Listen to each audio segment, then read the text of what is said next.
Unit ని సమర్పిస్తున్న వారు తెలంగాణలో అతి తక్కువ ధరలలో మీరు కలలు కన్న ఇంటిని నిర్మిస్తున్న ఏకైక సంస్థ సన్షైన్ ఇన్ఫ్రా 9069069333.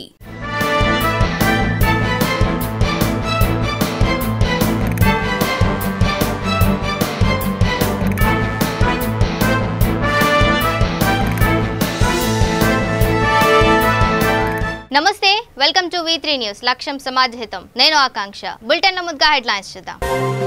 గుంటూరు జిల్లా పల్నాడులో మానవత్వానికే మచ్చ తెచ్చే ఘటన. మద్యం దొరకకపోయినా హోటల్ యజమానిని చితకబాదిన పోలీసులు.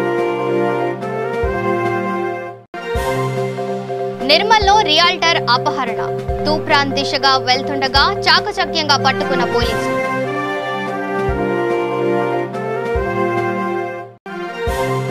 నిజామాబాద్ జిల్లా రామ్ నాయక్ తండాలో ఇరు వర్గాల మధ్య ఘర్షణ.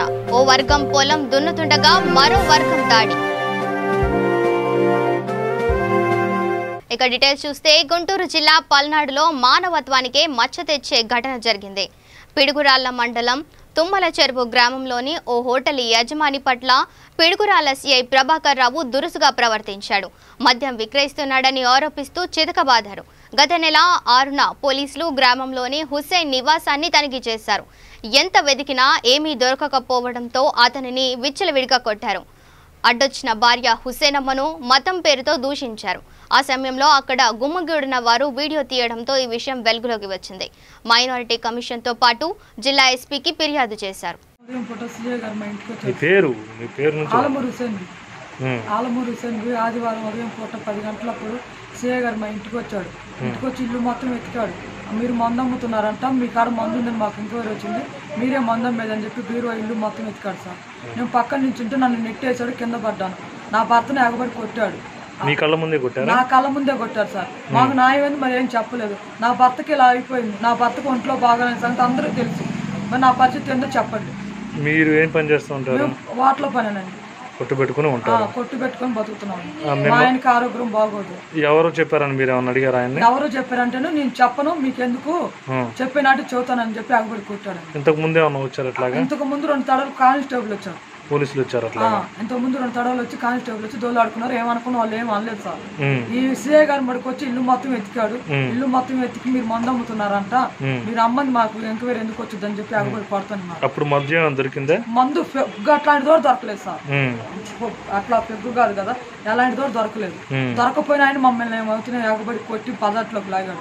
మా ఆయన సొక్కా పట్టుకుని లాగుతుంటే, ఎందుకు సార్ మా ఆయన సొక్కా పట్టుకుని లాగుతున్నా, మా కాడ మందు ఉంటే పట్టుకెళ్ళండి మేము అందరం ఎక్కేస్తాము అని అంటాను. మందు ఉందో లేదో మాకు ఎంక్వైరీ వచ్చింది కాబట్టి మేము వచ్చామని చెప్పి ఇల్లు మొత్తం ఎత్తికి మా ఆయన పడేసుకుంటాడు. నన్ను నెట్టితే నేను కింద పడ్డాను సార్. ఫోన్ తీసుకెళ్ళాడు. ఫోన్ తీసుకెళ్ళి సార్ నీ కాలు పట్టుకుంటాను, మా కొడుకు ఫోన్ చేసుకుంటా అంటే నేను చెయ్యను, ఏం చేసుకుంటా స్టేషన్కి రామన్నాను సార్. ఇంకా ఆయనకు ఆరోగ్యం బాగలేక నేను దగ్గరికి రాలేదు. మీరు స్టేషన్కి వెళ్ళలేదండి, మా ఆయనకి బాగోలేదు. ఫోన్ తీసుకోవడానికి అసలు వెళ్ళలేదండి. మా ఆయన అడిగితాను, మా అన్నయ్య నేను పంపిస్తానమ్మా, ఎవరి చేత ఇప్పుడు మీకు ఏం కావాలి? మీకు న్యాయం కావాలి సార్. మరి మా ఆయన అలా కొట్టారు, మరి నన్ను నెట్టాడు. మా ఆయన నువ్వు ఎందుకు నెడితే మెలకొనున్నావు అని చెప్పి మా ఆయన నా మీద కాగపడుతున్నాడు. మరి నా పరిస్థితి ఏందో మీరు చెప్పండి. ఇక నిర్మల్లో జరిగిన అపహరణ కేసును పోలీసులు ఛేదించారు. తూప్రాన్ వద్ద 2 వాహనాలను అదుపులోకి తీసుకున్నారు.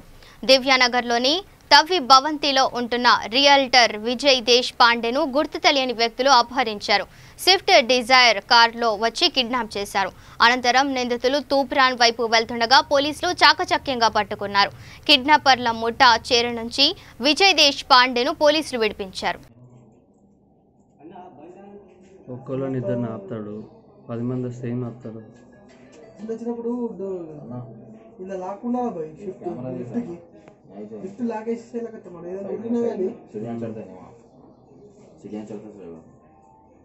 అది ట్రైనింగ్ ఇవ్వాలి కదా వాచ్మెన్ వాళ్ళకి, వాళ్ళకి తెలియదు కదా లాక్ ఎట్లా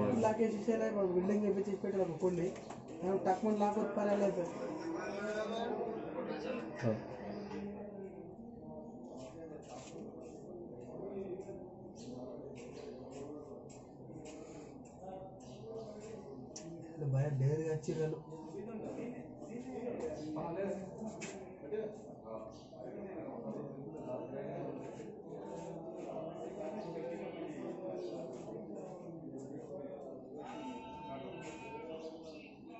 వర్షం చూస్తున్నారా మరి? అడిగింది కదా ఆల్రెడీ.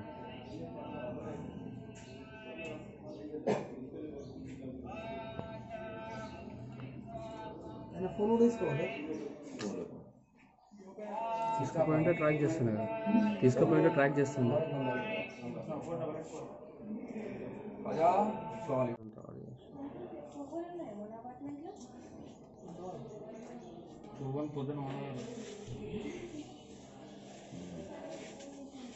ये भी एक आदमी हाँ विजय सर फ्रेंड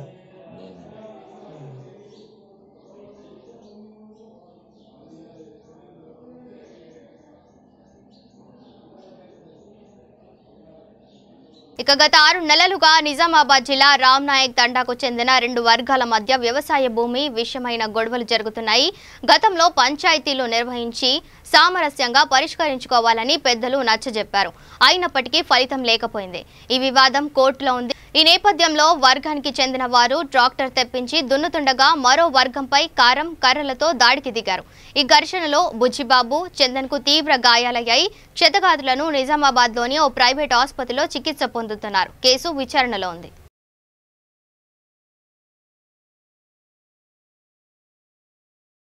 ఇక కేంద్ర మంత్రి నిర్మలా సీతారామన్ పర్యటన ఏపీలో 2వ రోజు కొనసాగుతోంది. విశాఖలో ఏర్పాటు చేసిన కోవిడ్ వ్యాక్సినేషన్ కేంద్రాన్ని ఈ సందర్భంగా పరిశీలించారు. ఈ సందర్భంగా వారు మాట్లాడుతూ వ్యాక్సినేషన్ కేంద్రంలో ఉచితంగా అందజేస్తున్నారు. మొదటి దశలో కరోనా వారియర్స్ కు ప్రాధాన్యత ఇచ్చామని చెప్పారు. దశల వారీగా అందరికీ వ్యాక్సినేషన్ అందిస్తున్నామని తెలిపారు. జూలై వరకు ముందుగా దేశవ్యాప్తంగా టార్గెట్ ఏదైతే ఉండేదో దాంట్లో కేటగిరీ వైజ్ కూడా మనం అర్థం చేసుకోవాలి. జనవరిలో మనం స్టార్ట్ చేసినప్పుడు ఫస్ట్ డాక్టర్స్, నర్సెస్, ఈ ఫ్రంట్ లైన్లో ఉన్న వాళ్ళు అందరికీ ఇవ్వాలి అని ఒక నెల పాటు జరుగుతూ ఉండగా నెక్స్ట్ ఫ్రంట్ లైన్ వారియర్స్ అందరినీ తీసుకున్నారు. అంటే ఈ పారామెడికల్ ఫోర్సెస్, కొంచెం అంబులెన్స్ నడిపే వాళ్ళు, వీళ్ళందరినీ కూడా తీసుకొచ్చారు. కొంచెం పోలీసు వీళ్ళని కూడా, ఆర్మ్ ఫోర్సెస్, సెక్యూరిటీ, వీళ్ళందరినీ కూడా. అలా నెక్స్ట్ స్టేజ్లో 65 ఉన్న వాళ్ళందరినీ ఇంక్లూడ్ చేశారు. క్రమేణా 45 పైన ఉన్నవాళ్ళు, ఏజ్ 45+ ఉన్న వాళ్ళందరినీ కూడా తీసుకున్నారు.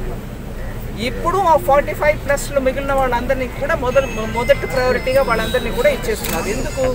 వాళ్ళు వల్నరబుల్, అంటే వాళ్ళకి ఎక్కువ ఈ వైరస్ తాకడానికి పాసిబిలిటీ ఉంది అనే టైప్ ఉన్న వాళ్ళకి, ఆ ఏజ్ గ్రూప్ వాళ్ళకి, మిగతా హార్ట్ ప్రాబ్లం ఉన్నవాళ్ళు, డయాబెటీస్ ఉన్నవాళ్ళు, వీళ్ళందరినీ కూడా ముందు తీసుకున్నారు. ఒక సైంటిఫిక్ పద్ధతిలో ఇలా ఇన్క్లూడ్ చేస్తూ తీసుకొచ్చారు. తర్వాత మన 18+ ఇంక్లూడ్ అయింది. ఇవన్నిటినీ టార్గెట్లో కలుపుకొని జూలై లోపల ఇంతమందికి ఇస్తామని ఒక రఫ్ టార్గెట్ పెట్టినప్పటికీ జూలై 31వ తారీఖు రోజుకి ఆ టార్గెట్ ప్లస్ ఇంకా కొంతమంది కూడా అచీవ్ చేసేసాము. ఈ మాట ఎందుకు నేను చెప్తున్నానంటే, ఓ చూసేవా ఈమె వచ్చి ఇక్కడ పెద్ద గట్టిగా మేము సక్సెస్, ఆ సెన్స్లో కాదు. టార్గెట్ చేసుకొని మన అందరినీ అచీవ్ చేస్తూ పోవడం వల్ల మన అందరిలో ఒక నమ్మకం పెరుగుతుంది. ఓకే, సిస్టమ్ ఉంది, వల్నరబుల్ పాపులేషన్ని ముందు ఈ వ్యాక్సినేషన్ ఇస్తున్నారు, ఎకానమీలో మనం ఒక ధైర్యంగా మన బిజినెసెస్ నడుపుకోవచ్చు అనే రకంగా మనం ముందు గడుపుతుంది.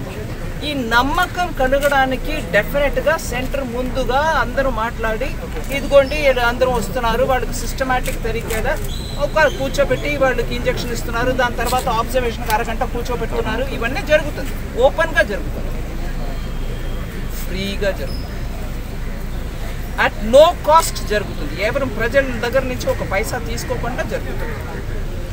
ఇది నేను మీడియా ద్వారా అందరికీ తెలియపరచగలుగుతున్నాను.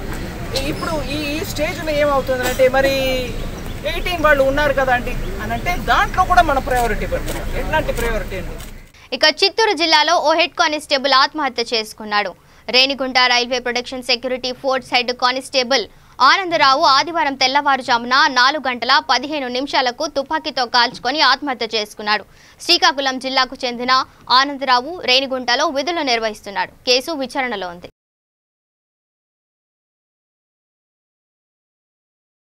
ఇక యాదాద్రి భువనగిరి జిల్లా రాజంపేట మండలంలో సర్వసభ్య సమావేశం జరిగింది. మండల ప్రజా పరిషత్ కార్యాలయంలో ఎంపీపీ గోపగాని బాలమణి అధ్యక్షతన వహించారు. ఈ సందర్భంగా సభ్యులు మాట్లాడుతూ పాత కరెంటు స్తంభాలను తొలగించాలని రఘునాథపురం సర్పంచ్ తో పాటు ఎంపీటీసీలు విద్యుత్ ఏఈని కోరారు.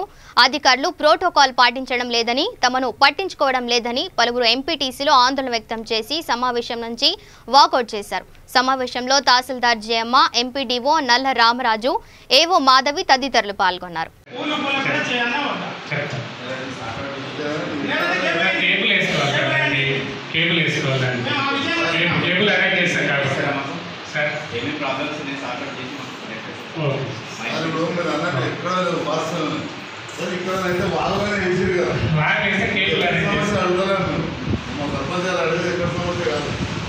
ప్రజెంట్గా వాళ్ళనే ఉండేది, వాళ్ళ ఒడ్డుకే ట్రాన్స్ఫార్మర్ కూడా ఉంది. వర్షానికి ట్రాన్స్ఫార్మర్గా ఇంకొక రోజు అన్న వర్షం ఉంటే ట్రాన్స్ఫార్మర్ కూడా కూలిపోతుంది. పోలు ఉన్నాయి. ఇప్పుడు ఘనవాళ్ళు ఆల్రెడీ అనుభవించే దశలు ఉన్నాం, మొన్న పోషింది కానీ ఎక్కువ రాలేకూడదా, ఎక్కువ వస్తే ఒక్క పోలు ఉండదా. మరి అప్పటి మందము ట్రాన్స్ఫార్మర్ కూడా ఉండదు. కొత్త గట్టిగా వస్తే ట్రాన్స్ఫార్మర్ పడిపోతుంది. దానికి మరి ఏదైనా సొల్యూషన్ ఉండాలి. కానీ మేమైతే ఎప్పుడైతే నేను వాడకి పోలు దానికి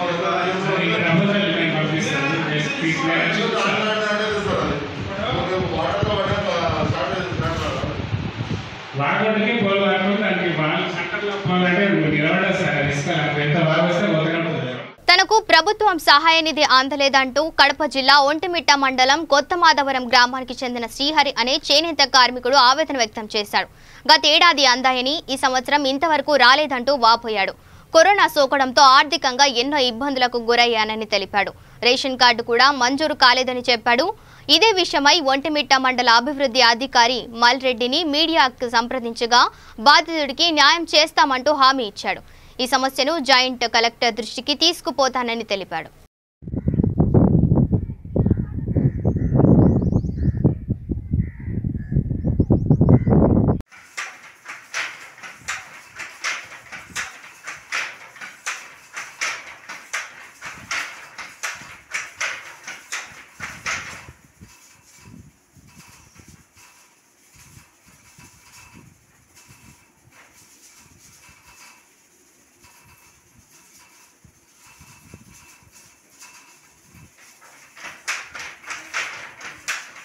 నేను చేనేత కార్మికుడిని సార్. నాకు 2019లో 24,000 మొగ్గానికి ఇస్తారు కదా, అదైతే అమౌంట్ వచ్చింది. తర్వాత నేను సంసారం సపరేట్ వచ్చేసాను, అందువల్ల నాకు రేషన్ కార్డు లేదు. మళ్ళీ తర్వాత వచ్చింది కొన్నాళ్ళకి. మరి కంప్యూటర్ ఎర్రర్ చూపిస్తుందనేసి సార్లు ఈ రకంగా చెప్పారు, నీకు రాలేదు, ఏదో వస్తుంది ఏదో చెప్పి నన్ను పంపించేశారు. అయితే ఇప్పటి నుంచి ఇంకా వస్తుందని ఆశతో ఉన్నాను. దయచేసి నాకు తెప్పించే బాధ్యత మీదే. ఇక కర్నూలు జిల్లా డోన్ పట్టణంలో ఓ వ్యక్తి అనుమానాస్పద స్థితిలో మరణించాడు. వ్యవసాయ మార్కెట్ యార్డ్ పక్కన గల అటవీశాఖ కార్యాలయం వెనక భాగంలో ఉన్న అతని మృతదేహాన్ని కుక్కలు పీక్కుతిన్న ఆనవాళ్లు కనిపించాయి. ఈ సమాచారం అందడంతో అక్కడికి చేరుకున్న పోలీసులు పరిసరాలను పరిశీలించారు. ఇక అన్నదానం కోటి గోవుల దానంతో సమానమని కొత్తపేట ఆర్యవైశ్య సంఘం అధ్యక్షుడు డాక్టర్ ఏఆర్ గుప్తా చెప్పారు. అన్నదానానికి మించిన దానమే లేదన్నారు. ఈ నేపథ్యంలోనే ప్రతి అమావాస్య రోజున ఈ కార్యక్రమం నిర్వహిస్తున్నామన్నారు. ఈ వారం కొత్తపేట చౌరస్తాలోని దుర్గా భవానీ మందిరంలో నిర్వహిస్తున్నామన్నారు.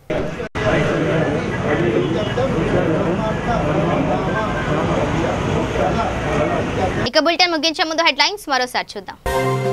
గుంటూరు జిల్లా పల్నాడులో మానవత్వానికే మచ్చ తెచ్చే ఘటన. మద్యం దొరకకపోయినా హోటల్ యజమానిని చితకబాదిన పోలీసులు.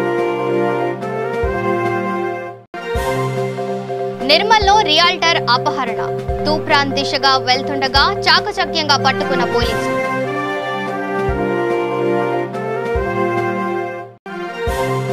నిజామాబాద్ జిల్లా రామ్ నాయక్ తండాలో ఇరు వర్గాల మధ్య ఘర్షణ.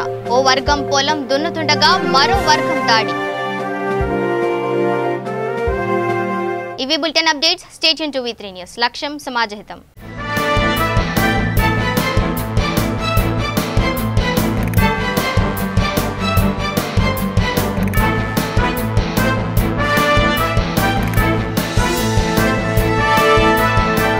ఈ బులెటిన్ ని సమర్పించిన వారు తెలంగాణలో అతి తక్కువ ధరలలో మీరు కలలు కన్న ఇంటిని నిర్మిస్తున్న ఏకైక సంస్థ సన్షైన్ ఇన్ఫ్రా 9069069333.